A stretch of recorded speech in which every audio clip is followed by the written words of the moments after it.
Python programming language খুবই advance একটা language এবং এটা দিয়ে প্রোগ্রামিং শেখা শুরু করাটা খুবই সহজ, কারণ পাইথন প্রোগ্রামিং ল্যাঙ্গুয়েজ অনেকটাই মানুষের মুখের ভাষার মতো।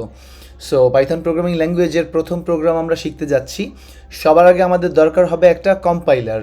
সো কম্পাইলারের জন্য আমরা কি করব, জাস্ট গুগলে যে সার্চ করব পাইথন প্রোগ্রামিং ল্যাঙ্গুয়েজ কম্পাইলার বা Python online compiler, PYTHON, Python online compiler. এই যে চলে আসছে সাজেশন, যাব যেই লিঙ্কটা প্রথমে আছে সেটাতে আমরা ক্লিক করব। চলে আসছে আমাদের প্রোগ্রামিজের এই কম্পাইলারটা খুবই ভালো। আপনাদের কোনো রকমের অ্যাপ বা সফটওয়্যার মোবাইলে বা ট্যাবলেটে ইনস্টল করার কোনো দরকার নেই। এখান থেকে আপনি বেসিক পাইথন কোডগুলো প্র্যাকটিস করতে পারবেন এবং রান করতে পারবেন, আউটপুট চেক করতে পারবেন। So it's pretty much easy. আমরা আমাদের প্রথম পাইথন কোডিং শুরু করতে যাচ্ছি। এখানে যা আছে সব আমরা ডিলিট করে দিব এবং সবার প্রথম আমরা যেই প্রোগ্রামটা লিখব সেটা হলো একটা প্রিন্ট প্রোগ্রাম। সো আগে আমরা দেখি, আমি একটু জুম করে নিচ্ছি। PRINT, প্রিন্ট, এর মধ্যে আমরা কোটেশন দিয়ে লিখব হ্যালো ওয়ার্ল্ড। আচ্ছা, আমরা এখন এই প্রোগ্রামটাকে রান করব। আমরা এই পাশে প্রোগ্রাম লিখব আর এই সাইডে, রাইট সাইডে আমরা সেটার আউটপুট দেখতে পারবো। So left side is only for writing codes. আমরা রান করলাম এটা এবং দেখতে পাচ্ছি যে আমরা হ্যালো ওয়ার্ল্ড এই আউটপুট পেয়েছি। আচ্ছা, এটা কই থেকে এসেছে? এই যে প্রিন্ট ফাংশন, এই ফাংশনটা পাইথনের একটা বিল্ট ইন ফাংশন। এটা পাইথনের ল্যাঙ্গুয়েজের মধ্যে অলরেডি কোড করা আছে। সো এটা আমরা যে কোনো সময় রেডিমেড ইউজ করতে পারবো। এবং এরপরে আছে ফার্স্ট ব্র্যাকেট। প্রোগ্রামিংয়ের ভাষায় আমরা সাধারণত ব্র্যাকেট বলি না, আমরা বলি প্যারেনথেসিস। সো এটাকে বলবো আমরা ফার্স্ট প্যারেনথেসিস। প্যারেনথেসিসের মধ্যে আমরা কোটেশন মার্ক দিয়ে তার মধ্যে লিখেছি হলো হ্যালো ওয়ার্ল্ড। সো এই কথাটুকু, যেইটুকু আমরা কোটেশন মার্কের মধ্যে লিখেছি সেইটুকু এখানে প্রিন্ট হয়েছে। এখন একটা মজার ব্যাপার দেখব, আমরা যদি প্রিন্ট ফাংশন ছাড়া বাইরে কিছু লিখি, ফর এক্সাম্পল আমি এই হ্যালো ওয়ার্ল্ডটুকু এখান থেকে কপি করে নিচ্ছি, কপি করে এখানে পেস্ট করে দিলাম এবং আবার রান করলাম, কিন্তু আমি নতুন করে হ্যালো ওয়ার্ল্ড 2 লাইন দেখতে পাচ্ছি না। এখানে যদিও 2টো লাইন আছে, এর কারণ হলো আমরা যখনই কম্পিউটারে কোনো কিছু আউটপুট করতে যাচ্ছি, সো ওই আউটপুটটা যদি আমরা ইউজারকে শো করতে চাই তাহলে অবশ্যই প্রিন্ট ফাংশন ব্যবহার করা লাগবে। প্রিন্ট ফাংশনের একটাই কাজ এখানে মাল্টিপল আউটপুট বা কোনো সিঙ্গেল আউটপুট আমাদের ইউজারকে শো করা। যেমন আমি এই হ্যালো ওয়ার্ল্ডের এটা কেটে দিচ্ছি। সো কেটে দিয়ে আমি এখানে হ্যালো ওয়ার্ল্ডের সাথে আর একটু কিছু অ্যাড করব, হ্যালো ওয়ার্ল্ড মেরাজ, MERAJ, মেরাজ। সো একটা কমা দিয়ে আমি জাস্ট হলো হ্যালো ওয়ার্ল্ড মেরাজ লিখে রেখেছি। সো এখন আমি রান করব। সো দেখেন হ্যালো ওয়ার্ল্ড এবং এরপরে মেরাজ। সো আমরা এখানে কমা দিয়ে মাল্টিপল ইনপুট দিতে পারবো। প্রিন্ট ফাংশনের মধ্যে আমরা যাই ইনপুট দিব তাই এখানে আউটপুট আকারে পাবো।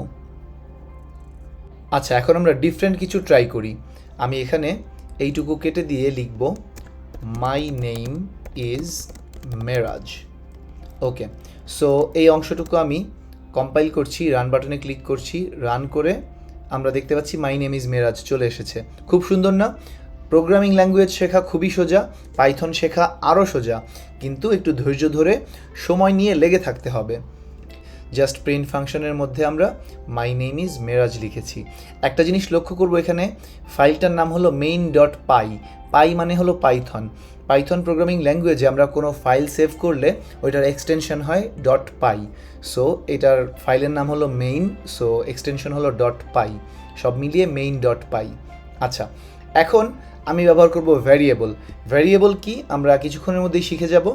আমি একটা ভ্যারিয়েবল নিব মাই নেম এবং এটা ইকুয়াল টু, এর মানে হলো এটার আমি একটা ভ্যালু দিব, সেই ভ্যালু দিব হলো MERAJ, মেরাজ।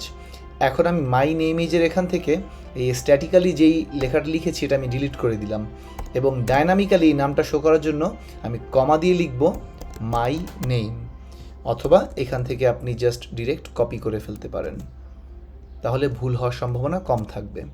আচ্ছা, এখন আমি মাই নেম ইজ দিয়ে এখানে কোটেশন মার্কটা শেষ করে দিয়েছি এবং এরপরে আমি হলো কমা দিয়েছি এবং এরপরে আমি এই ভ্যারিয়েবলটার নাম এখানে লিখেছি। রান করে দেখি কি হয়। সেই একই রকম আউটপুট আসছে। কেন আসছে? ভ্যারিয়েবলটা একটা ব্যাগের মতো। একটা ব্যাগের মধ্যে আমরা যেমন বিভিন্ন জিনিস নিতে পারি, রাখতে পারি, একটা ভ্যারিয়েবলের মধ্যে আমরা যে কোনো কিছু রাখতে পারি। যেমন আমি এই ভ্যারিয়েবলের মধ্যে মেরাজ না রেখে আমি রাখলাম 12, নাম্বার রাখলাম। সো আমি যদি এখন রান করি, মাই নেম ইজ 12 আসবে। সো এইখানে আমি যে কোনো কিছু রাখতে পারবো ভ্যারিয়েবলের মধ্যে। এখানে মাই নেমটা একটা ভ্যারিয়েবল। পাইথনে কোনো ভ্যারিয়েবল ডিক্লেয়ার করার জন্য ভ্যারিয়েবলটা লিখে তারপরে ইকুয়াল চিহ্ন দিয়ে এরপরে এর একটা ভ্যালু দিতে হয়। আমি এখানে ভ্যালু হিসেবে দিয়েছি মেরাজ। সো এখানে আমি যখন রান করছি, my name is Meraj show করছে। তার মানে প্রিন্ট ফাংশনের মধ্যে আমি যদি কোনো ভ্যারিয়েবল দিয়ে দেই, সেই ভ্যারিয়েবলটা নিজে না প্রিন্ট হয়ে তার ভ্যালুটাকে প্রিন্ট করবে। ঠিক আছে? সো আমি সিমিলার আরেকটা লাইন লিখি এখানে। আমি এই পুরো জিনিসটাকে কপি করছি, কপি করে আমি এখানে পেস্ট করে দিচ্ছি। এই লাইনটা আমি ডিলিট করে দিচ্ছি। মাই নেমের পরে আমি দিয়ে দিব মাই এইজ, এবং আমার এইজ আমি দিব 28। তাহলে আমি লিখলাম মাই নেম ইজ মেরাজ এবং আই অ্যাম মাই এইজ, এটাকে আমি কপি করে এখানে পেস্ট করি, দেন কমা দিয়ে আরেকটু লিখব ইয়ার্স ওল্ড। এখন আমি পুরো জিনিসটাকে রান করি, চলে আসছে my name is Meraj, I am 28 years old. So দেখেন আমি এখানে প্রথমে যে মাই নেমের ভ্যারিয়েবল নিয়েছি, মাই নেম নামে, এই ভ্যারিয়েবলের মধ্যে আমার নামটা রেখেছি, আর মাই এইজ যে ভ্যারিয়েবল নিয়েছি সেটার মধ্যে রেখেছি হলো আমার এইজ 28। এবং এই জিনিসগুলো কিন্তু এখানে আমি যে রেখে দিয়েছি এগুলো কিন্তু ডিলিট হয়ে যায়নি। এই প্রোগ্রামটা যখন এখানে চলেছে তখন এখান থেকে এই নেম এবং এইজ এই দুটা জিনিসই এইখানে লোড হয়ে গেছে অটোমেটিক। সো এইটা হলো ভ্যারিয়েবলের ব্যবহার।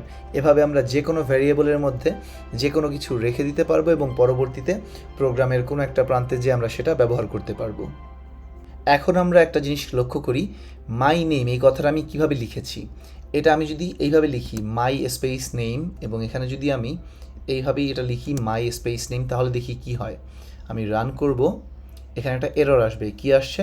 Syntax error, invalid syntax. মাই স্পেস দিয়ে নেম এইভাবে লেখা যাবে না। সো আমরা যদি কোনো কিছুর, আমি একটু এখানে স্পেসটা কেটে দিচ্ছি। সো আমি যদি কোনো একটা ভ্যারিয়েবল লিখতে চাই তাহলে সেই ভ্যারিয়েবলটা কীভাবে আমি নামটা লিখব?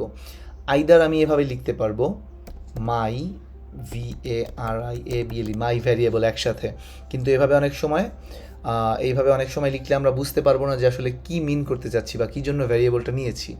তো আমি এখানে আন্ডারস্কোর দিতে পারবো, কিন্তু হাইফেন দিতে পারবো না। কখনোই আমরা হাইফেন বা স্পেস এগুলো কিছুই দিতে পারবো না। আমরা শুধু আন্ডারস্কোর দিয়ে জোড়া লাগাতে পারবো, অথবা আমরা বড় হাতের অক্ষর দিয়ে দিতে পারবো, যেটাকে বলে ক্যামেল কেস। সো ক্যামেল কেসটা কি? ক্যামেল কেসটা অনেকটা এরকম যে আমি প্রথমে লিখলাম মাই নেম। সো ফার্স্টের লেটারটা স্মল লেটার, এরপরে যেই ওয়ার্ডটা শুরু হবে সেটা ক্যাপিটাল লেটার হবে এবং মাঝখানে কোনো স্পেস থাকবে না।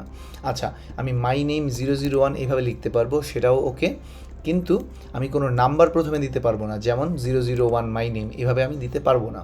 দিলে আমাদেরকে এরর দেখাবে। সো এইভাবে আমরা দিতে পারবো না, কিন্তু আমরা শেষে যে কোনো ডিজিট দিতে পারবো। তো আমরা ভ্যারিয়েবল কীভাবে লিখতে হয় সেটা আমরা শিখে গেলাম।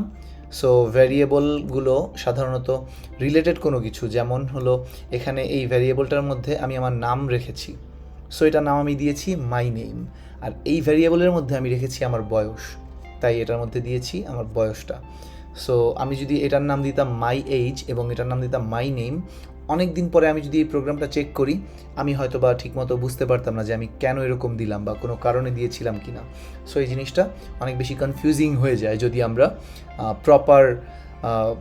প্রপার ওয়ার্ড না ইউজ করি যেটার সাথে যেটা রিলেটেড। এটা যেহেতু আমার নাম, সো এই জন্য আমি মাই নেম ইউজ করেছি। সো আমরা ভ্যারিয়েবলের নামকরণ তো অলরেডি বুঝে গেছি। এখন একটা ব্যাপার, আমরা অনেক সময় অনলাইন ফর্ম ফিল আপ করি, যেমন আমরা কোনো একটা মেইল অ্যাড্রেস ওপেন করলে বা ফেসবুকে যখন লগ ইন করি, সাইন আপ করি, বা কোনো ওয়েবসাইটে গেলে কোনো ফর্ম ফিল আপ করি, আমরা কি করি? আমরা আমাদের নামটা একটা টেক্সট বক্সের মধ্যে ইনপুট দিই। তো আমরা সেই ইনপুট দেওয়ার কাজটা আজকে এখানে শিখে যাব। কিভাবে? এখানে তো আমি আগে থেকে স্ট্যাটিক্যালি লিখে দিচ্ছি আমার নাম এটা। আমি চাচ্ছি কম্পিউটার আমাকে জিজ্ঞেস করুক বা ইউজারকে জিজ্ঞেস করুক যে তোমার নাম কি। তো সেটা কিভাবে করব? আমি ভ্যারিয়েবলটা ঠিকই নিয়েছি, ভ্যারিয়েবলের নাম আমি এইটা না দিয়ে আমি একটা ইনপুট নিব, সেটার জন্য একটা ফাংশন ইউজ করব। ফাংশনের নাম হলো ইনপুট ফাংশন। সো আমি লিখব INPUT ইনপুট এবং ফার্স্ট প্যারেন্থেসিস এরপরে আমি লিখব টাইপ ইয়োর নেম। ওকে, এবং আমি পুরো জিনিসটাকে কপি করব, কপি করে এখানে পেস্ট করে দিব। শুধুমাত্র চেঞ্জ করব কি, এখানে দিব টাইপ ইয়োর এইজ, আর কিচ্ছু না। আচ্ছা, সো এখন আমি দেখি যে এটা কাজ করে কি না। আমি জাস্ট এখানে যাব, রান করব, কি আসছে, টাইপ ইয়োর নেম, আমার নামটা আমি টাইপ করি MERAJ, মেরাজ। এন্টার প্রেস করব কিবোর্ডে, এখন আসছে টাইপ ইয়োর এইজ 28। আবার এন্টার প্রেস করব, চলে আসছে my name is Meraj, I am 28 years old. তো তাহলে আমরা কম্পিউটারের মধ্যে কিভাবে একটা ইউজারের থেকে ইনপুট নিব সেটা শিখে গেলাম। এরকম আরও কিছু এক্সাম্পল আমরা প্র্যাকটিস করলে আর একটু ভালোভাবে বুঝতে পারবো। আচ্ছা, এখন চলে আসি ডাটা টাইপস। ডাটা টাইপস এটা আসলে কি? কম্পিউটারে আমাদের অনেক রকমের ডেটা হ্যান্ডেল করতে হয়, তো সেগুলোর মৌলিক কিছু প্রকার আছে। প্রথম প্রকার হলো ইন্টেজার বা ইন্টেজার, যেভাবে আমরা উচ্চারণ করি।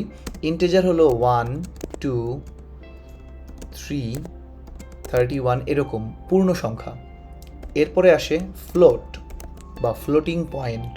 ফ্লোট বলা হয় 12.5, তারপরে 41.789 এইরকম দশমিক থাকলেই সেটাকে বলে ফ্লোট। আচ্ছা, এরপরে আসি আমরা স্ট্রিং। স্ট্রিং হলো ABCDEFG এইরকম যা আছে, বা কোনো ধরনের ওয়ার্ড, যেমন হলো আমরা যদি লিখি যে হ্যালো ওয়ার্ল্ড, এটা কি, এটা একটা স্ট্রিং। সো একটা স্ট্রিংয়ের মধ্যে একটা অ্যালফাবেটও, মানে একটা লেটারও থাকতে পারে, অথবা একটা স্ট্রিং একটা পুরো সেন্টেন্সও হতে পারে।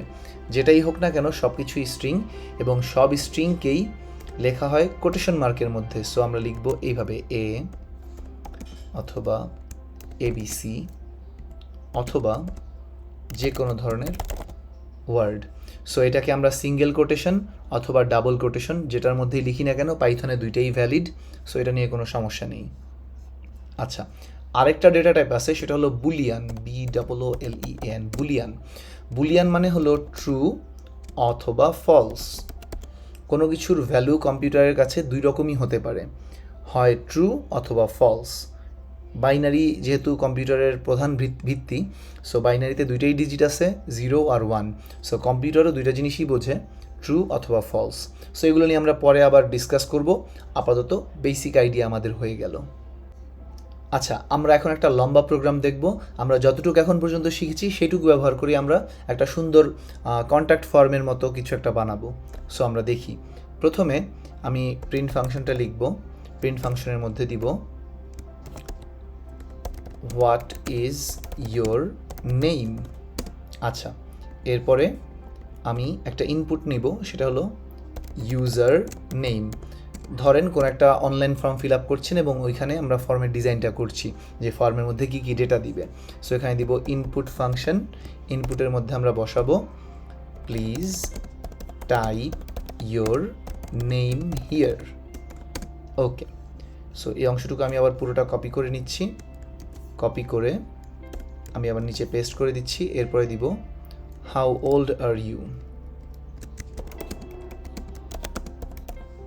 ওকে, সো ইনপুটের এখানে ইউজার নেম না দিয়ে দেব ইউজার এইজ, এবং এখানে দিব type your age here.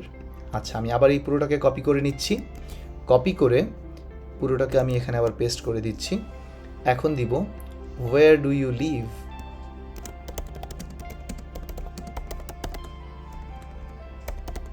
Okay, so এখানে আমি দিব user address. So please type your address here. Okay, so type করার পরে আমরা পুরো জিনিসটাকে শো করাবো। কিভাবে শো করাবো? আবার প্রিন্ট ফাংশন লিখব।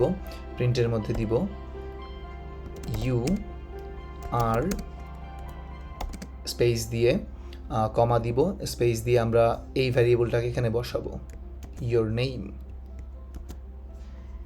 এবং এরপরে আমি পুরোটাকে কপি করে আবার পরের লাইনে চলে যাচ্ছি, যে ইউজার এইজ, এইটুকু কপি করে এখানে আমি পেস্ট করে দিচ্ছি। এবং এখানে আরেকটু কিছু অ্যাড করব আমি, সেটা হলো ইয়োর এইজ ইয়ার্স ওল্ড। ওকে, এরপর আমি আবার এই পুরোটাকে কপি করছি, কপি করে আমি জাস্ট এটাকে পরে পেস্ট করে দিচ্ছি। And you live in user address. So আমি কী করলাম এখানে, যে একটা ইউজারকে আমি অ্যাড্রেস করতেছি যে you are your name, you are your 8 years old এবং you live in user address. So আমি এখন পুরোটাকে এখানে রান করব। সো রান করে দেখি কী আসে। প্রথমে আসছে what is your name, please type your name here. লিখলাম মেরাজ। আমি এখন এন্টার প্রেস করছি, এন্টার। আচ্ছা একটু আমি আবার রিরান করি, মাঝখান দিয়ে স্পেস চলে আসছে। সো আবার রান করলাম। So MERAJ, Meraj. Enter. How old are you? 28. Enter. Where do you live? Dhaka, Bangladesh.